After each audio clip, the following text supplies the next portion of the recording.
يا من له ستر علي جميل، هل لي إليك إذا اعتذرت قبول؟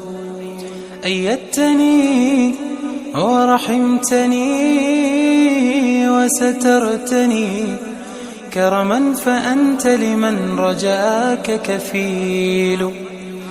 وعصيت ثم رأيت عفوك واسعا، وعلي سترك دائما مسبول. فلك المحامد والممادح في الثناء، يا من هو المقصود والمسؤول. يا من هو المقصود والمسؤول.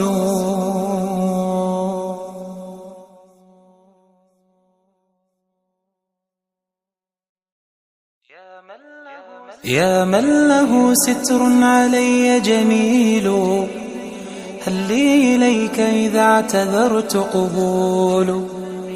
أيدتني ورحمتني وسترتني كرما، فأنت لمن رجاك كفيل. وعصيت ثم رأيت عفوك واسعا، وعلي سترك دائما مسبول. فلك المحامد والممادح في الثناء، يا من هو المقصود